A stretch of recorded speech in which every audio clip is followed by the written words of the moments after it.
Hi, welcome to the series of Python programming from beginner to programmer. Programming doesn't have to be challenging and difficult, it can be fun, provided you know some of the internal intrinsic tricks to good programming practice so that you don't make mistakes, so that you have the right paradigm to understand certain assumptions, certain practices that are implicit in the programming. Without that, you can always hack the code. That means basically just make sure no matter what you do, edit it until you trial and error until it works. But then it is what we say spaghetti code. It is all entangled. It is hard to understand, very hard to maintain, very hard to pass on to another programmer. And you will have a tough time trying to learn what is going on in such spaghetti code that is being passed to you, right? So in order to develop good programming practice and also for your ease of understanding what is going on in the logic and what is going on in the runtime and programming time space, it is good to pick up such invisible aspects of programming. So today, we haven't even really started on discussing what is programming. We want to talk about these aspects. Now, you must have already downloaded Anaconda, the latest version. In the previous video, I guided you how to download it, how to install it, and you can run Spider, which has a built-in Python. Hopefully, the latest version that you have downloaded, it will be the latest version of Python. Then we can start to just code and run. Yeah. So let's get on with today's discussion. We have basically five invisible aspects that we want to talk about and discuss. So first is the statement block and scope. What is a statement? What is a statement block? How does scope interact with statement block? And then there's this thing called namespace and how does it come in? Next, we talk about the need for comments and documentation. Now, it might seem a bit puzzling to beginning programmers why we need to even do comments. Sounds like writing documentation and text for human to read, right? Yes, it's true. And they are very important for the sake of maintainability, all right, clarity of the logic, so that codes can be maintained. Your future self, that means you code today, 1 year later you take it out, your future self can also understand what your original programming intention was a year ago, 5 years ago, 10 years ago.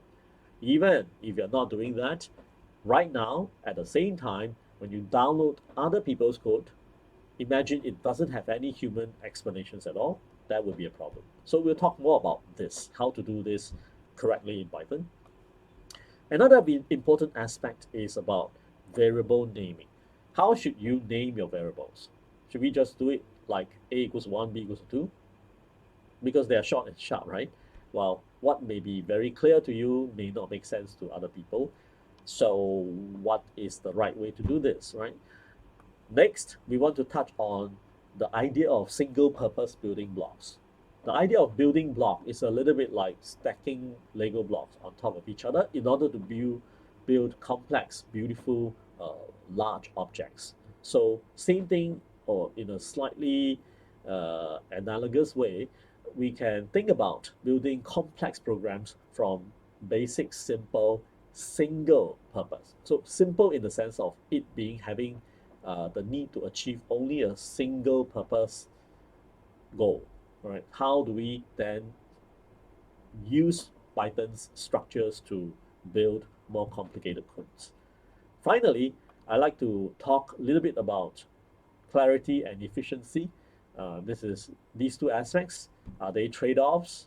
You can have one but not the other, or how can we achieve a balance of both, right? So let's jump in.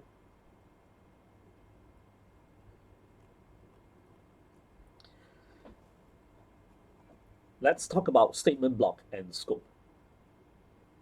So Python looks at every line as a statement. Now my line here is kind of particularly lengthened line. Why? Because Python there is a physical line and a logical line. So a line can be arbitrarily very long, but Python actually is designed to understand one logical line at a time. When we need to have a bunch of lines being run together, one after another, that sequence of lines, that set of lines is called a statement block. So it is quite clear that, for example, when we have a line like this first line starts with a hex sign, means that it is a comment line. We'll talk more about that later, but this is a comment line. Comment means Python will ignore it. No matter what you write after that, it will ignore it. Second line is also comment line. Third one is also comment line. So Python skips past, does nothing. Then comes a print.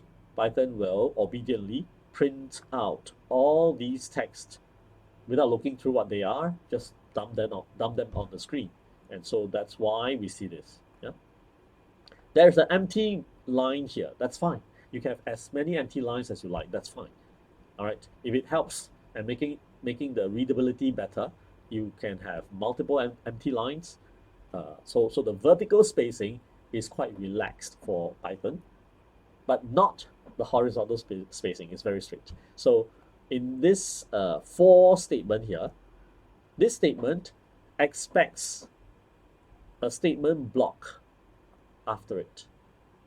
So let me say again, the for statement is a for loop. We need to talk a lot more about what is a for loop, but I'll have another session on this. But today our emphasis is a for statement in Python requires a statement block so that the for loop can repeatedly execute the statement block. All right. So what is a statement block and how can we create one?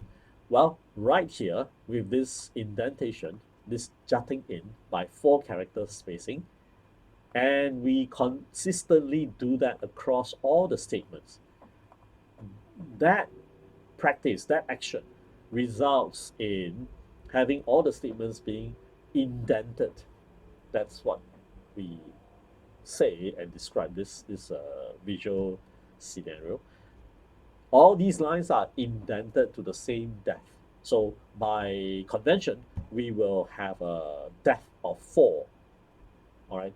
Anytime we need a statement block, we will indent it at the same indentation level. So common practice is multiples of 4.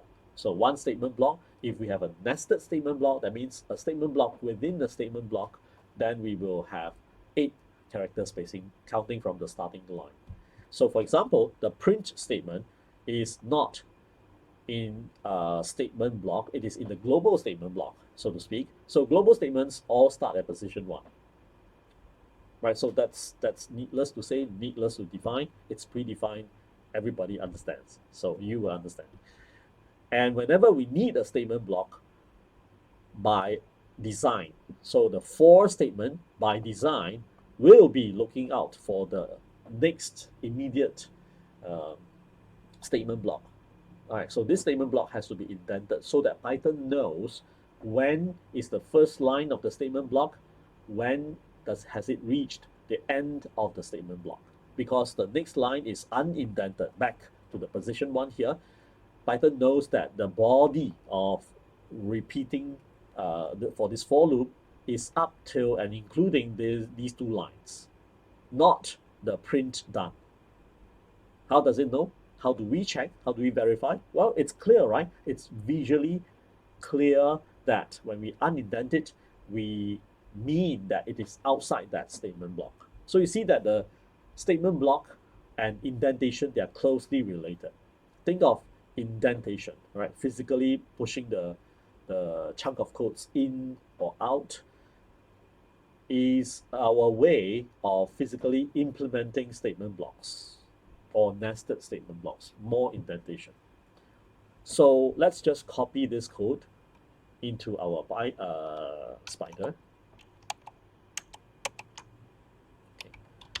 So when we do it this way, straight away, spider senses that there's something wrong with the code, right? So it says expected an indented block. Why does it know? Well, it knows that this is a for statement, and for statements require an immediate statement block. Since it is a statement block, it has to be indented.